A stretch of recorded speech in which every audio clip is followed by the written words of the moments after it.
Hello दोस्तों, स्वागत है आपका हमारे चैनल विजडम टेल्स में। क्या आपने कभी सोचा है कि ब्रह्मांड कैसे बना? समय क्या सच में पीछे जा रहा है? और क्या ब्लैक होल सब कुछ निगल जाते हैं? आज हम बात करने वाले हैं उस इंसान की जिसने इन सवालों के जवाब खोजने में अपनी पूरी जिंदगी लगा दी। एक ऐसे वैज्ञानिक की जिसने चलना फिरना खो दिया, लेकिन सोचने की ताकत कभी नहीं खोई। उनका नाम था स्टीफन हॉकिंग।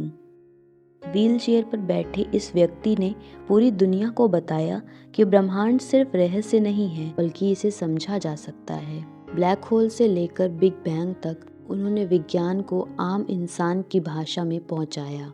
तो आइए आज इस वीडियो में जानते हैं कि स्टीफन हॉकिंग की जिंदगी, उनकी बीमारी, उनकी खोजें और वो सोच जिसने उन्हें अमर बना दिया। स्टीफन हॉकिंग का जन्म 8 जनवरी 1942 को इंग्लैंड के छोटे से शहर ऑक्सफोर्ड में हुआ था।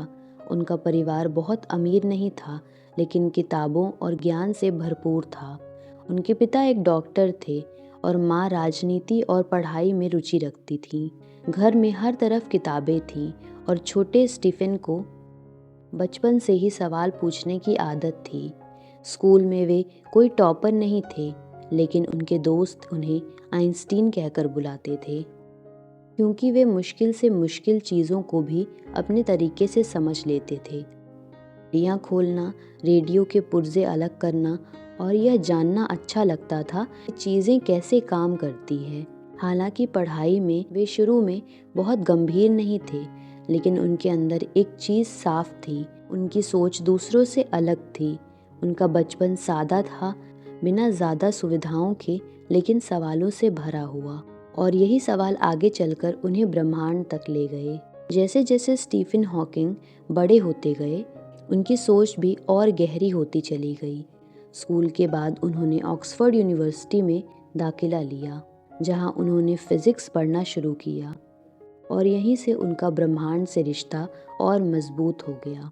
कॉलेज में वे बहुत ज़्यादा पढ़ाकू नहीं दिखते थे, लेकिन जब बात आती थी सोचने की, तो स्टीफन सबसे आगे होते थे। वे घंटों अकेले बैठकर सोचते रहते, समय, अंतरिक्ष और ब्रह्मांड के बारे में। इसी दौर में उनके जीवन में एक बड़ा मोड़ आया। वे चलते हुए गिरने लगे, बोलते बोलते समय लड़खड़ाने लगे और हाथों से चीज़ें छूटने लगी। शुरू में उन्होंने इसे नज़रअंदाज किया, लेकिन अंदर ही अंदर उन्हें लगने लगा कि कुछ ठीक नहीं है। और फिर एक दिन डॉक्टर ने कहा उन्हें एक गंभीर बीमारी है, जिसका नाम था ALS। उन्हें बताया गया कि उनके पास ज़्यादा समय नहीं है। ये वो पल था जहाँ कोई भी इंसान टूट सकता है, लेकिन स्टीफन हॉकिंग ने हार मानने से इनकार कर दिया। स्टीफन हॉकिंग सिर्फ एक वैज्ञानिक नहीं थे, वे एक सोच थे, एक प्रेरणा थे और एक संदेश थे पूरी मानवता के लिए। उन्होंने यह साबित कर दिया कि शरीर की कमजोरी दिमाग की ताकत को कभी नहीं रोक सकता। व्हीलचेयर पर बैठे बैठे इस इंसान ने पूरी दुनिया को सिखाया कि अगर हौसले मजबूत हों तो हालात चाहे जैसे भी हों, इंसान असंभव को भी संभव बना देता है। उनकी किताब a brief history of time ने विज्ञान को आम लोगों तक पहुंचा दिया। पहले जो बातें सिर्फ वैज्ञानिक समझते थे, अब एक आम इंसान भी ब्रह्मांड के बारे में सोचने लगा। उन्होंने लोगों को सवाल पूछना सिखाया, भगवान, समय, जीवन और ब्रह्मांड पर। वे दिव्यांग लोगों के लिए एक जीती जागती उम्मीद बन गए।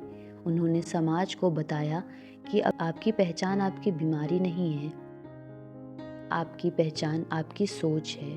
स्टीफन हॉकिंग ने दुनिया को सिर्फ ज्ञान नहीं दिया, बल्कि हिम्मत दी, और यही वजह है कि आज भी उनका नाम लिया जाता है। स्टीफन की उपलब्धियां सिर्फ किताबों तक सीमित नहीं थी, उन्होंने इंसान की सोच की सीमाओं को तोड़ दिया। उनकी सबसे बड़ी खोज थी हॉकिंग रेडिएशन, जिससे उन्होंने साबित किया कि ब्लैक होल पूरी तरह काले नहीं होते, बल्कि उनसे ऊर्जा बाहर निकलती है। उन्होंने ब्रह्मांड की शुरुआत यानी बिग बैंग थ्योरी को नए वैज्ञानिक आधार दिए। वे कैम्ब्रिज यूनिवर्सिटी में लुकेशियन प्रोफेसर ऑफ मैथमेटिक्स बने। यह वही पद है जो कभी आइजैक न्यूटन के पास था। उनकी किताब a brief history of time दुनिया की सबसे ज़्यादा पढ़ी जाने वाली विज्ञान की किताबों में से एक बनी। इसने करोड़ों लोगों को ब्रह्मांड के रहस्य समझने की प्रेरणा दी। उन्हें दुनिया भर से सम्मान और पुरस्कार मिले, royal society fellowship, presidential medal of freedom और अनगिनत डिग्रियां। लेकिन उनकी सबसे बड़ी उपलब्धि ये थी, उन्होंने दुनिया को सिखाया कि ज्ञान का कोई व्हीलचेयर नहीं होता। उनकी सोच आज भी वैज्ञानिकों को दिशा देती है और आम लोगों को हिम्मत। जिंदगी के आखिरी पड़ाव पर भी स्टीफन हॉकिंग की सोच कभी नहीं रुकी। भले ही उनका शरीर लगभग पूरी तरह साथ छोड़ चुका था, लेकिन उनका दिमाग अब भी ब्रह्मांड की गहराइयों में भटकता रहता था।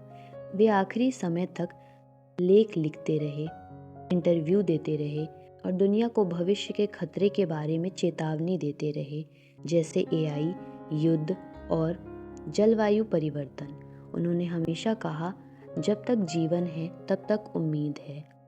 14 मार्च 2018 को स्टीफन हॉकिंग ने इस दुनिया को अलविदा कहा, लेकिन वो गए नहीं, वे रह गए अपनी किताबों में, अपने विचारों में और हर उस इंसान की सोच में जो सवाल पूछने की हिम्मत करता है। उनका शरीर चला गया, लेकिन उनका दिमाग आज भी तारों के बीच जिंदा है। स्टीफन हॉकिंग एक इंसान नहीं, एक युग थे।